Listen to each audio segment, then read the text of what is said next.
Praise the Lord everyone. सबको जय मसीह की। आज का विषय है धीरज। जब एक व्यक्ति यीशु मसीह को अपनी ज़िंदगी में अपनाता है तो संसार को लगता है हमने उसे अपनाया है और हमने धर्म बदल लिया है और हम धार्मिक बन रहे हैं और भी बहुत सारे सवाल वो करते हैं।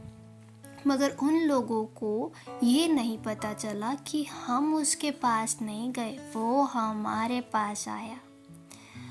जब कोई हमारे साथ नहीं था, जब हम पाप में थे, केवल यीशु ही थे जिन्होंने हमको हमारे ही पापों से आज़ादी दिलाई। पर कहाँ ना कहाँ आज अब लोग हम पे नज़र डाले हैं। देखो तो सही, जिसको इन्होंने अपना लिया है इनकी ज़िंदगी में वो कर क्या रहा है। किसी की दुआ जल्दी भी सुन ली जाती है तो कोई ऐसे विश्वासी भी हैं जिनकी विश्वास की परीक्षा भी होती है और संसारिक लोग कहते हैं और उन्हें बहुत कुछ गलत भी कहते हैं। मगर हमें निराशा भरी ज़िंदगी में नहीं रहना है, हमें उनकी बातों को नहीं सुनना है। वो कहेंगे कि तेरी तो कोई सुन ही नहीं रहा है, तेरे तो हालात ही नहीं बदल रहे, तो फिर क्यों यीशु के पीछे चलिए।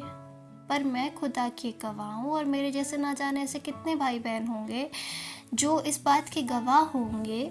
प्रभु यीशु के पीछे चमत्कार के लिए हम नहीं आए हैं। चमत्कार तो अपने आप हो जाएंगे, हमारी ज़िंदगी में हर दिन होते भी हैं। बस फ़र्क इतना है, वो चमत्कार आत्मिक है जो संसार को कभी नज़र नहीं आएंगे। और जो संसार हमारी ज़िंदगी के चमत्कार होते देखना चाहता है, जो उसने आप तो परमेश्वर ने खुद कहा है मत्ती 24:13 अध्याय में, परंतु जो अंत तक धीरज धरे उसी का उद्धार होगा। वहीं याकूब 1:2-8 में जब हम पढ़ते हैं, हे मेरे भाइयों, जब तुम नाना प्रकार की परीक्षाओं में पढ़ो तो इसको पूरे आनंद की बात समझो, यह ना जान कर कि तुम्हारे विश्वास के परखे जाने से धीरज उत्पन्न होता है। पर धीरज को अपना पूरा काम करने दो कि तुम पूरे और सिद्ध होते जाओ और तुम में किसी बात की घटी ना रहे। परीक्षा होंगी तभी गवाही होंगी, टेस्टिंग होगी तभी टेस्टमनी होगी। मेरा आज ये बात बोलने का बस इतना मतलब है उन भाइयों और बहनों से जिनकी भले आज कोई दुआ कबूल नहीं हो रही है, उनको इतना बोलना चाहती हूँ, दुआ हमारी कबूल हो चुकी है, बस उत्तर आने की देरी है। लोगों की बातें और लोग बहुत चीज़ें, इन सब फालतू की चीज़ों में अपना समय व्यर्थ ना करें। अपने विश्वास में मजबूत होते जाएं। जिस दिन खुदा ने आपको चुना था उस दिन को याद करें, कैसे थे हम, कैसे खुदा ने हमें वहाँ से बाहर निकाला। उसका हर वादा हमारी और मेरे और आपकी ज़िंदगी में पूरा होगा। विश्वास में स्थिर रहें, परमेश्वर में बढ़ते रहें, हार ना माने। हम परमेश्वर के योद्धा हैं जिनके हथियार उसके वचन हैं और प्रार्थना है, उसका इस्तेमाल करते रहें। और किसी ने कहा है, जितना दुआ करेंगे उतना चमत्कार होगा, लेकिन more you pray, more you grow in prayer, more blessing come, and more you grow in his word, Jesus will grow in you.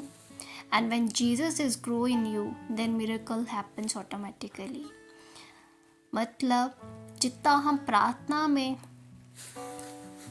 बढ़ेंगे उतनी आशीषें पाएंगे, लेकिन जितना हम वचन को अपनी ज़िंदगी में बढ़ाएंगे उतना हम परमेश्वर में बढ़ते जाएंगे, यीशु मसीह में बढ़ते जाएंगे। और चमत्कार तो होंगे, और जिसकी वो हमारी ज़िंदगी का एक ऐसा हिस्सा हो जाएगा कि यार हमारे लिए वो नॉर्मल हो जाएगा। लेकिन हमारी भूख और प्यास सिर्फ परमेश्वर के वचन पर चलना और प्रार्थना करना है।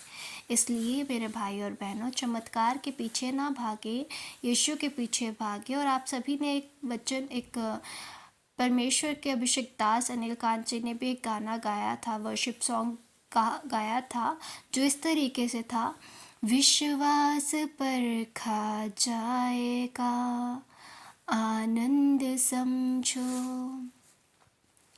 शैतान तुमको डराएगा, आनंद समझो।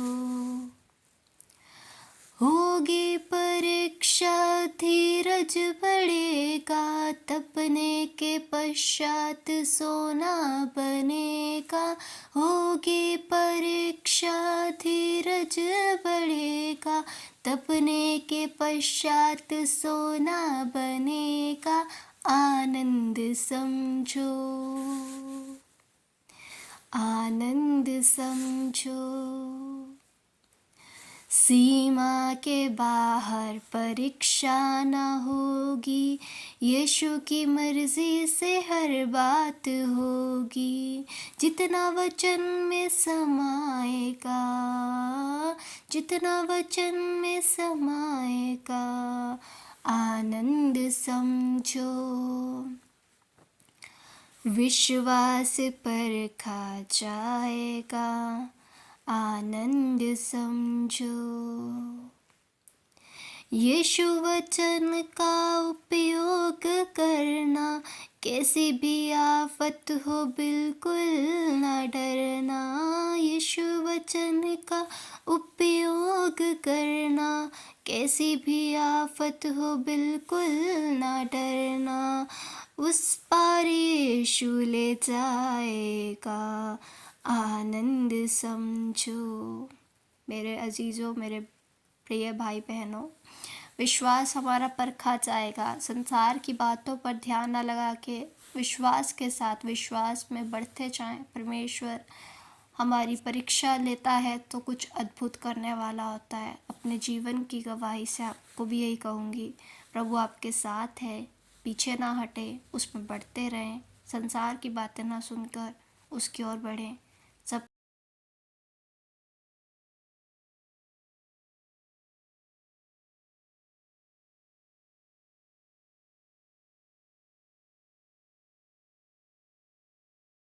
सबको जय मसीह की। Praise the Lord. God bless you all.